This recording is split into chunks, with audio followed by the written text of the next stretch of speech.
Hello મિત્રો, સ્વાગત છે તમારું એજે કિચનમાં। આજે આપણે બનાવીશું ગાજરનો હલવો।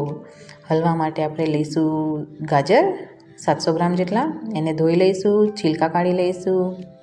છિલકા કાઢ્યા પછી આપણે એક છીણી વડે એને છીણી લઈશું। છીણતી વખતે ખાસ ધ્યાન રાખવાનું કે રેડ પાર્ટ જ લેવાનો છે, એટલે કે આજુબાજુનો જે લાલ પાર્ટ હોય એ જ લેવાનો છે, વ્હાઈટ પાર્ટ નથી લેવાનો। છીણ્યા પછી જો આપણે એક પ્લેટમાં કાઢી લઈશું। સરસ મજાથી છીણાઈ ગયા છે બધા જ ગાજર છીણ્યા પછી આપણે એક કઢાઈ લઈશું મીડિયમ સાઇઝની। એને થોડી ગરમ થવા દઈશું।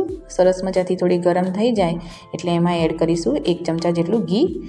ઘી એકચ્યુઅલી ઘરનું જ છે, બહારનું નથી, અને થીજી ગયું છે અત્યારે શિયાળામાં। ઘી ગરમ થઈ જાય એના પછી આપણે નાખીશું જે કદ્દુકસ કર્યા હતા ગાજર એને। એના પછી એટલે આપણા ડ્રાય ફ્રૂટ્સ લઈશું। જોઈ શકો છો ગાજર અને ઘી એકદમ મિક્સ થઈ ગયું છે। ગાજર એનું પાણી બી થોડું છોડવા માંડ્યું છે। પાણી એકદમ એનું ડ્રાય થઈ જાય, ગાજર ખાલી દેખાય એકદમ ડ્રાય ટાઈપ, ત્યાં સુધી આપણે આને હલાવીશું। જોઈ શકો છો ગાજર એનું પાણી છોડી દીધું છે।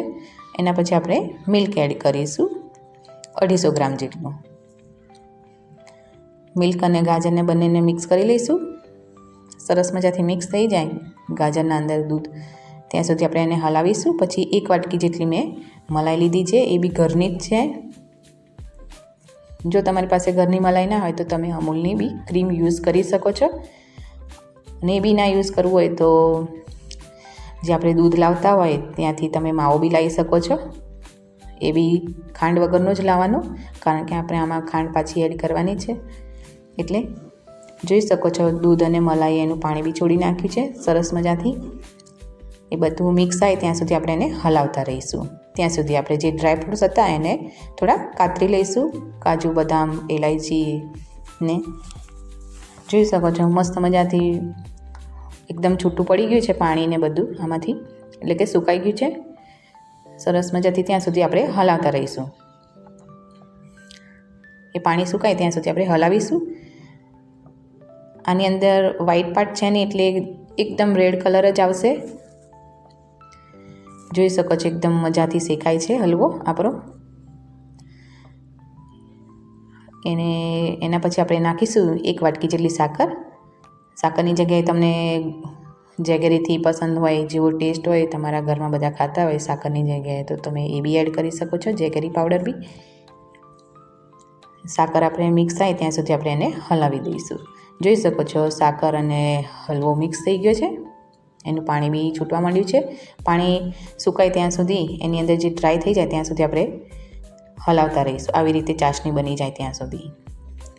ગાજરનો હલવો બની ગયો હતો એટલે મેં એક બાઉલમાં સર્વ કરવા માટે નીકાળી દીધો હતો।